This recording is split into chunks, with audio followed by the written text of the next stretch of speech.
Sir, आपने TLP को join करने से कबल भी किसी जमात से इलेक्शन लड़ा है? मैंने इलेक्शन नहीं लड़ा। मैंने आपका एक बयान सुना, आप उस बयान के अंदर अपने मुखालिफिन को जवाब दे रहे हैं और आप उस जवाब देते हुए ये कह रहे हैं कि 2002 में मांगट एमपीए था, 2008 में मांगट एमपीए था और यहाँ तक आपने कहा कि वफाकी वजीर भी था।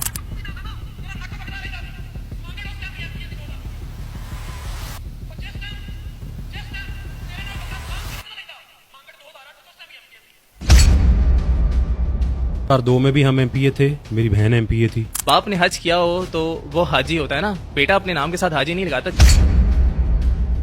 सर, तमाम तर पार्टीज के साथ आपका एक बहुत अच्छा ताल्लुक था, उन तमाम तर पार्टियों के होने के बावजूद तहरीक लब्बैक पाकिस्तान के अंदर आपने शमूलियत इख्तियार की, क्या वजह है? मुझे उन्होंने पूछा जी आप बाबा जी के कोई नजरिए से इंस्पायर हो क्या हैं? मैंने कहा जी मैंने तो आज तक सुना भी नहीं है।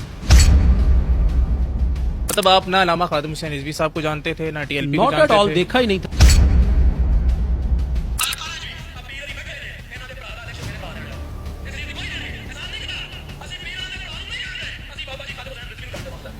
अल्लामा बाबा जी को खादिम किसने नहीं देखा हुआ था? अल्लामा खादिम हुसैन जी रिजवी देखा साहब को हुआ। जानते थे? जी जानता था, क्यों नहीं जानता? बस मैं आपको इस पॉइंट पे लेके आना चाहता, physically। आप जो ये कहते हैं ना कि मैं जानता नहीं था,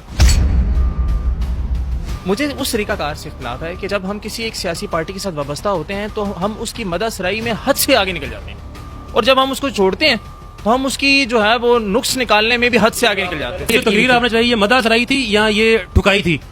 मुझे नहीं पता कि आप यहाँ से टीएलपी को मुराद ले रहे हैं। इस पूरे बयान में आपने रुकने शुरा का या जी टीएलपी का जी तज़किरा जी किया? जी जी नाम लिया रुकन शुरा का, इस्लामाबाद रिजवान सैफी, रुकन शुरा का नाम लिया। सर, अगर रिजवान सैफी का नाम ना लिया हुआ तो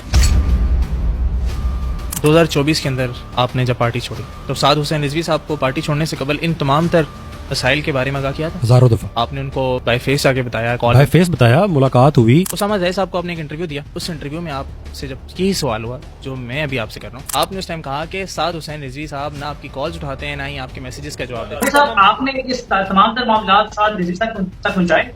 मुतअद्दिद बार कांटेक्ट करने की कोशिश की है लेकिन मेरा कांटेक्ट नहीं हो सका। मैंने कोशिश की, मैंने मैसेज भी किए, मैंने कॉल्स भी की, लेकिन वो हो सकता है वो मसरूफ हो, क्या हो सकता है शायद उनके पास मेरे लिए वक्त ना हो।